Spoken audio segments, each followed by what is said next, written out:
Durante a pandemia, o Ministério Público do Estado recomenda aos gestores municipais o cumprimento da lei aprovada este ano, que dispõe sobre as medidas que podem ser adotadas para o enfrentamento da emergência de saúde pública decorrente do novo coronavírus, ou seja, que não contratem serviços com base na lei que não sejam destinados ao enfrentamento da pandemia.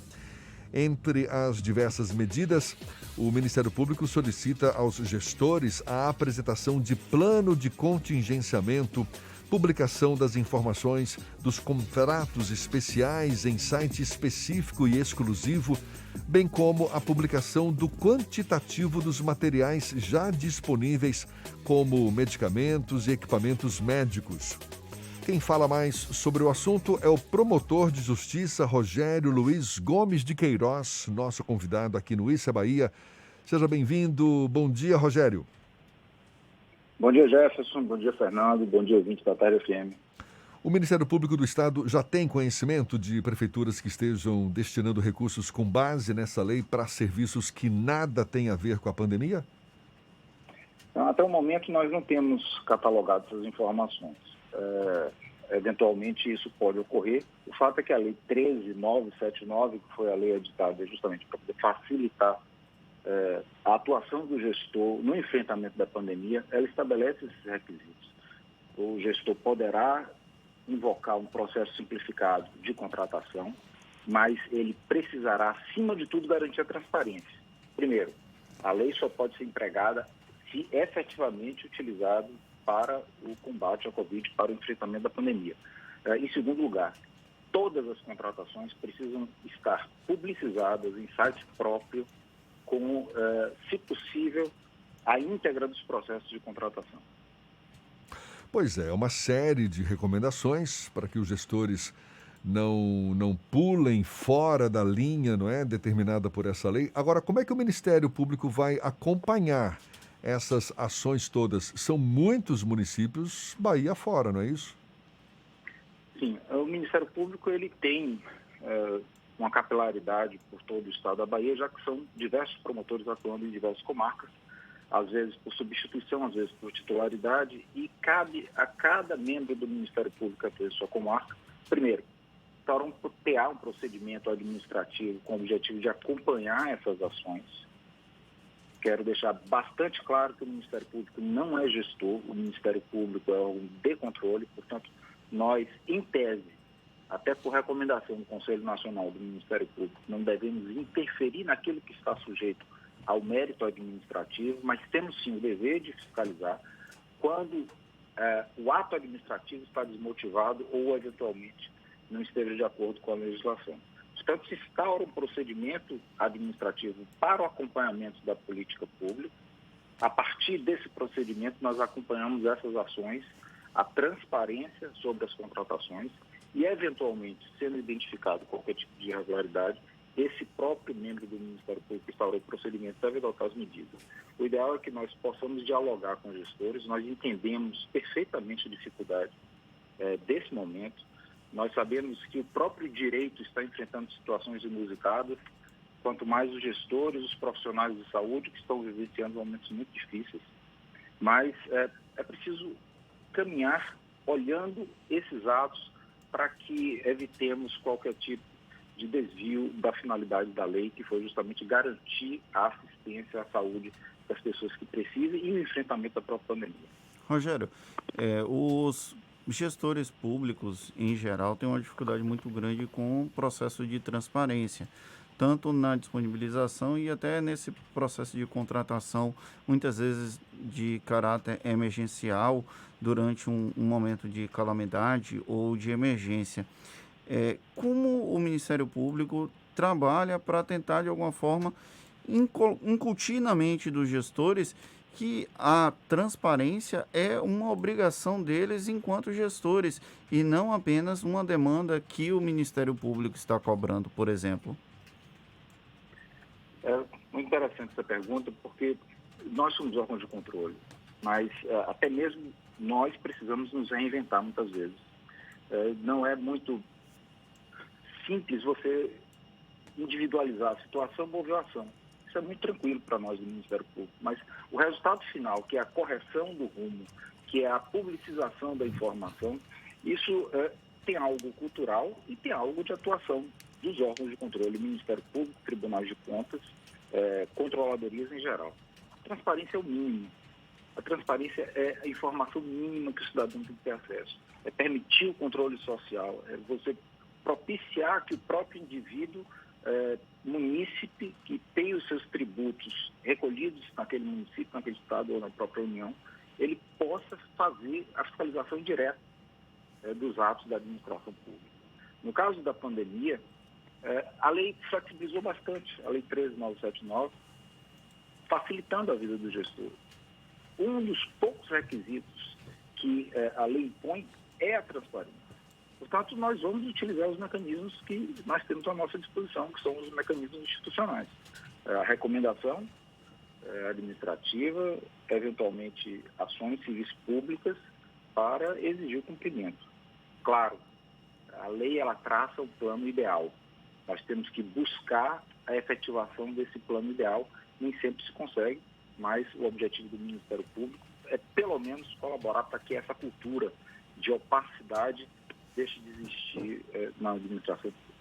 Rogério, aqui no Issa Bahia, volta e meia a gente fala sobre isso, que além do controle social de órgãos de controle, como o Ministério Público Federal e até os tribunais de contas, é necessária a participação da população como um organismo, a sociedade civil atuando como também um mecanismo de controle.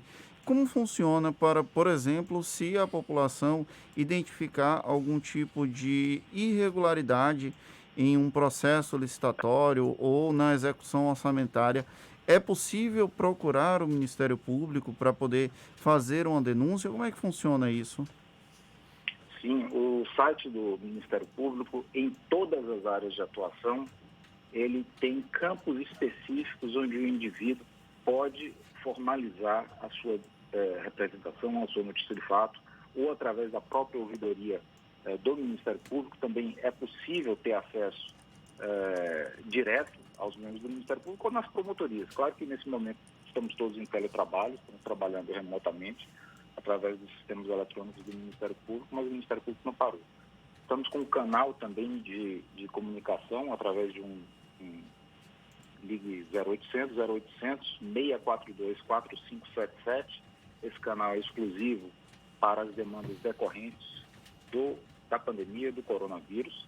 0800 642 4577. A ligação é gratuita e será recolhido a termo. As informações foram prestadas e enviadas para a promotoria responsável. O senhor considera que essa participação da sociedade civil é fundamental nesse processo de controle de gastos públicos, de execução orçamentária e até da própria efetivação das políticas públicas? É fundamental. O professor Calmon de Passos, ele costumava falar que o Ministério Público terminou servindo de uma espécie de suporte da cidadania, quando essa cidadania deveria ser exercida diretamente, ou seja, o próprio indivíduo identificando essas eventuais irregularidades, ele deveria provocar os órgãos de controle sem necessidade até mesmo, imaginemos já na popularização desse controle social, diretamente para poder exercer a sua cidadania. O exercício da cidadania diretamente pelo indivíduo. Em se tratando de saúde mais ainda, vamos lembrar que a Constituição Federal, artigo 198, ele estabelece lá como um dos princípios do Sistema Único de Saúde a participação comunitária. O próprio Sistema Único de Saúde, esse controle social, ele é feito diretamente pelo indivíduo e também através dos conselhos. Portanto, tanto na esfera de defesa do patrimônio público quanto na esfera de saúde, a participação popular ela é fundamental. O Ministério Público ele tem uma capilaridade nas comarcas, mas não pode estar, por exemplo, em todas as unidades básicas de saúde para saber como está o funcionamento, como está o atendimento, como está a frequência. Essas informações devem ser prestadas através dos seus conselhos comunitários, que levará ao seu conselho, e a partir daí é possível você trabalhar um controle sobre o funcionamento dessas unidades, dessas instituições. Rogério, imaginando que o Ministério Público venha a identificar alguma suposta irregularidade em alguma gestão pública, mas que tenha uma interpretação diferente por conta do próprio gestor. Como é que se dá esse diálogo? O Ministério classifica como irregularidade, mas o prefeito discorda, acha que não. Qual é o espaço em que ocorre esse diálogo e qual é a penalidade a que os gestores estão sujeitos? Bom, eventual dúvida quanto à interpretação, eventualmente poderá afastar o dolo dessa medida que foi adotada em algumas situações. Mas, acima de tudo, nós temos sempre o Poder Judiciário, que será o mediador de alguma ação promovida pelo Ministério Público. Se nós, eventualmente, temos entendimento e esse entendimento for diferente do gestor, nós podemos submeter isso através de uma ação de improbidade administrativa ou uma ação civil pública ao gestor, ao Poder Judiciário. E o Poder Judiciário é que vai dar a última palavra sobre a necessidade ou não de sanção. As sanções são aquelas previstas, eventualmente, na Lei de Improbidade Administrativa. Isso, quando nós falamos de improbidade administrativa, ou, não sendo o caso de sanção, a correção do rumo da medida que foi adotada. Por exemplo, se nós entendemos que a transparência não foi adequada, a ação propriamente dita, ela vai pedir a imposição de uma obrigação de fazer ao gestor para que ele corrija os itens que eventualmente estão incompletos em um site de transparência ou uma informação que deva ser prestada ao cidadão, à comunidade. É muito interessante que, através dessa transparência, nós já temos organizações não governamentais criadas pela própria população para monitorar os gastos públicos.